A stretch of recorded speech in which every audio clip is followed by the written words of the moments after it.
Okay, rinasay minasang. Welcome to another day of my life in Japan. Super early na ako nag-wake up this time kasi need namin pumunta ng site ng mas maaga kasi last lesson na namin yon sa campsite na yon. Kasi lilipat na kami sa site kung saan kami talaga mismo mag-work. Jude. Og nag-eat na lang ako dyan og breakfast na eggplant omelette na natira kagabi. Tortang talong lang na. Then nag-bounce na kami papuntang work and thank God kay magandang panahon ngayon kasi maaraw. We just ride a bike as usual para makapadto sa site. Since 30 minutes ride lang naman from house, nakarating na din kami sa site. Then after noon, pumasok na din kami sa loob para makapag-BS kasi hindi na namin mag-uniform kasi nga magli-lesson na kami since last day na nga ngayon sa site na to. Ano na lang anong kulay ng uniform ang same dyan sa Pilipinas. Then unting silip lang din sa salamin. Di ko din alam kung why I do that po.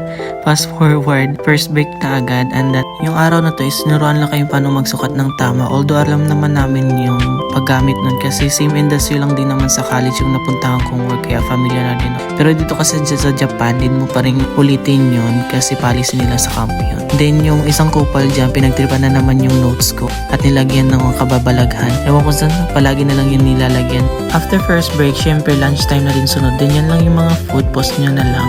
Then ito yung kinuha kong food for today. It's yung chicken yun tsaka meat eh. Then kumain lang ako saglit since it's lunch time na din. Fast forward, last break na, binilang ko lang airap ko dyan kung mabubuhay pa ako dito. Kasi medyo pricey din yung mga bilihin dito. Same lang dyan sa Pilipinas, iba lang talaga yung currency money. Fast forward ulit, uwian na, pumunta lang kami sa parking lot para kunin yung bike namin at i-unlock na din. After kong ma-unlock yung bike, inintay lang namin yung isa namin kasama kasi lalabas pa lang siya. Then after nyan, nakarating na din siya sa parking lot. Then nag-bounce na din kami papuntang bahay. After ilang minutes na ride, nasa bahay na din. Then umakyat na din ako sa taas since nasa second floor yung room namin. Then unting pahinga lang din kasi malalakad na naman din ako mamaya. Then naglinis na lang din ako sa gilid. Kasi yung room ko is merong tatami kaya need nang ilinis everyday. Then lumakad na lang din ako paalis. Ako lang mag-isa papuntang store kasi may bibili na akong lotion since summer na din dito kaya tag-init na. Kaya need ko din bumili ng lotion kasi mabitak-bitak na naman yung skin. Then after no, nakarating na ako. Kaso nga lang, wala yung hinahanap kong lotion.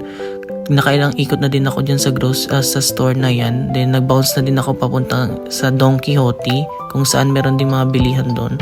Kasi marami din mga bilihang mura doon na mga lotion. Then pagkarating ko sa Donkey, pumasok na din ako dyan.